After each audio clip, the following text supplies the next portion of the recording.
with John Stanton Jr., who, among other things, connected with this race, designed the marathon and half marathon course.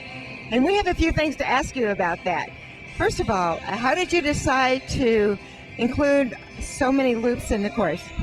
Well, the idea was that we really wanted to showcase what Edmonton was really about. And Edmonton's beauty, when you first drive in from the airport, is pretty flat, and you don't really see anything, and everybody's like, oh, this is a okay city. But then all of a sudden you hit the River Valley, and the River Valley is absolutely stunning. I think all you have to do is visit our city once, and you'll fall in love with the River Valley. And we have things along the course. We wanted to showcase our wonderful downtown core, which is very beautiful. It sits on the edge of the River Valley overlooking a nice green belt. From there, we run through the museum area in an area called Glenora. We take you up Grote Road, which is a weedy ravine road. It's a little bit of an incline. We come back down, which is a nice little out and back in that little section. Then we actually get to see Horlock Park, which is actually world renowned in the triathlon worlds. There's an ITU event that actually does a triathlon there. We come near it, do a loop there, and then head south all along our river. And then we come back. The great thing about out and backs is you also get to see your participants and that relationship building that, you're cheering on your friends, your neighbors that you've been along the course with, and you've done your training with those sweat miles, I call them, right? The sweat miles, and you cheer for each other along there. It's very motivating. I like that kind of thing too, and I noticed you had several of those, and I like it because I get to see the fast people, and then I get to see the slower people.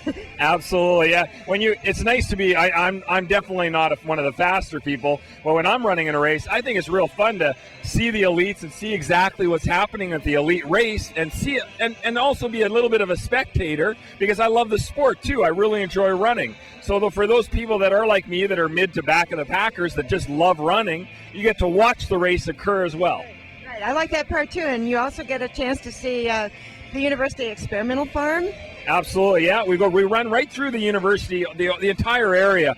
And the university here, there's over 35,000 students at this university, so it's a very big university, and it is a large area. So they actually have a research farm as well. We'll go through that area, and again, it's just that section's real nice and flat, which is nice. I talked about those two little hills, those two little bumps, but there is a nice flat section, and the majority of the course is actually a very fast course. Well, the other thing that I noticed is that on one side, in many sections, you have the greenery and the river valley on one side, and on the other side, you've got some absolutely beautiful homes. I would almost consider it a tour of Edmonton's architecture. Absolutely, yeah. The Royal Glenora area is renowned in Edmonton, and the area itself has some real character homes. We certainly run through some newer areas as well, but the character homes in the Valley View area and the Royal Glenora area, they're some of the most beautiful architecture that you'll find in the city of Edmonton.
2006.